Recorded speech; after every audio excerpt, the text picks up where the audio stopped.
A generational sea change is happening before our very eyes, and I could not be happier. Anyway, so I just got done driving one of my kids to school, and we live in a very upper affluent part of North Fulton County. All right, so very mixed. We got lots of Indians, lots of Asians, lots of whites, some blacks, and some Spanish people, but definitely not quote as diverse as South Fulton County, if you know what I'm talking about. But it's affluent.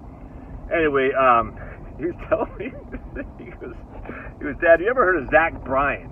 And I said, yeah, I've heard of him. Because he and his buddy are talking about going to see a show in a couple of weeks, Stone Temple Pilots or something like that. And I said, yeah, that's fine. So I said, wait, can you go see him? He goes, no, I didn't even know who he is until yesterday. All these people wearing Zach Bryan t-shirts. I said, what? He goes, yeah, apparently Zach Bryan had a concert in here last weekend, and everyone's wearing their Zach Bryan t-shirts. He goes, who the hell's Zach Bryan?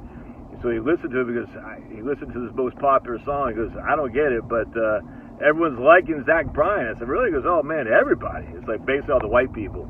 I said, really? I said, look, Zach Bryan, whatever. He got a couple songs I like. It kind of bores me, to be honest with you, but that's all right. To each his own. But I said, interesting. Because we know it, for the last 30 years, hip-hop has dominated everything. Suburban whites, they've got to love their hip-hop to show, hey, they know the gangster life. The white boys want to be gangsters, and white girls want to, I don't know, show that they can dance or something. I don't know.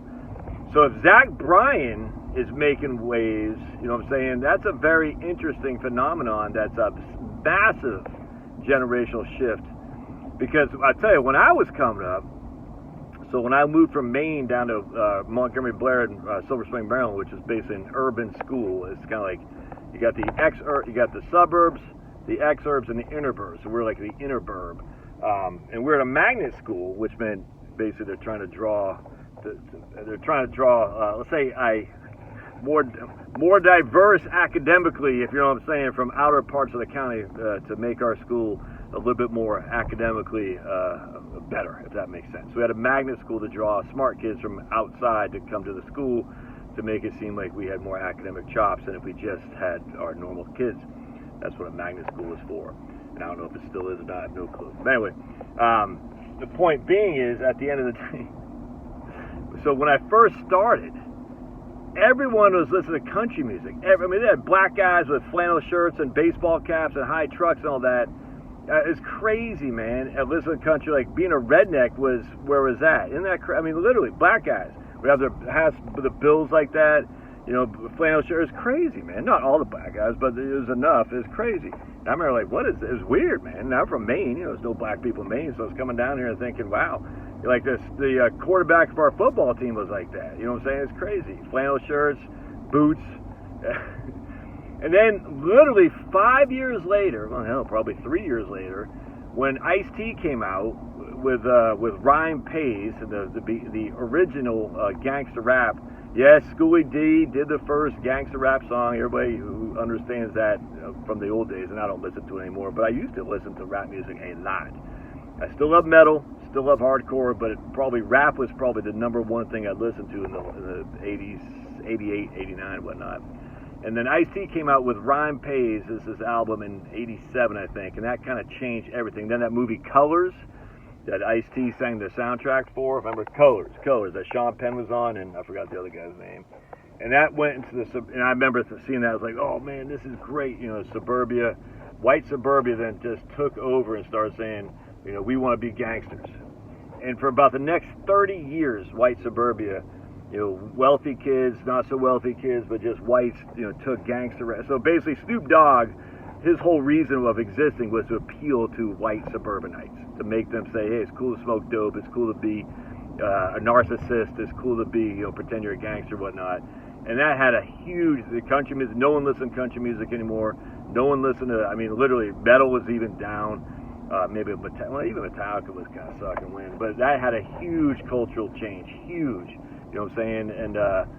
And to a negative, without question. And of course, the blacks got affected the most because the whites can still hide in their suburban houses with their parents, where the blacks, with the gangster rap stuff, many of them who didn't have dads around were still the victims of bad criminal behavior in the urban areas. Now, whites again could hide in the suburbs. It's such a freaking clown show. this whole thing of how it was put on America, to be like, it's cool to be a gangster, to be a rapper, basically have, whoa, what are you doing? Have kids out of wedlock and all that stuff, and it's just bad news. It's all created by the people who run the music industry. It's just for them, it's just a game, dude. It's absolutely despicable. Anyway, so now we come along 30 years later after all this, and even in hardcore music, hardcore kids are starting to rap, metal started to rap, everyone had to be gangster. You see this Biohazard came on MTV, and they're all acting like, yo, and it's like the whole thing was just like, what the hell happened, dude? I'll never forget, because I went in the Army, and I get out of the Army, and everybody, I went in the Army, I was listening to, Ice-T and NWA and stuff, and I'm not going to say I liked it a lot. I get out of the Army, I'm kind of over that stuff, I've matured, what I'm saying? I've seen the world to some degree, and I said, yeah, this isn't for me, this is stupid. I don't want to be a gangster, what I'm saying? I'm not a gangster, I want to pretend one. I'm a white kid from the suburbs, what I'm saying? Anyway, so then I started getting back into metal and hardcore, and all of a sudden these hardcore bands that I've grown to like from the late 80s are all acting like they're gangsters. Like, what the hell happened? And then they started incorporating rap into it. I was like, what is going on? And then Rage Against the Machine and 311 and nu metal came out. I was like, it's just like hip-hop had taken over everything. I could not, it was disgusting. And then I started getting into country music. I just love Hank Williams Jr., love Charlie Daniels. Marshall Tucker's not really country, but still, if you listen to some of the Marshall Tucker Band albums, it's definitely have a country twang. Greetings from South Carolina. I love it. I was like, I'm rebelling against this. I started listening to country music, Dwight Yoakam and stuff. Country music still doesn't really do much for me. It's still a little bit too slow. I still like my fast, aggressive stuff. But I do like Ryan Bingham. I do like, there's some more Americana bands I like, what I'm saying? I still like some bluegrass, the Hackensaw Boys. I like an eclectic group of music, if that makes sense. I'm eclectic.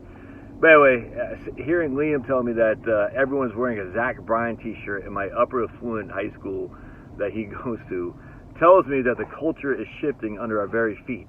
So while the millennial generation, whatever that generation is, might be sucking wind, whatever the generation underneath them, they're crushing. They're going to be crushing. I think they're just sick of all this freaking political correctness and stuff.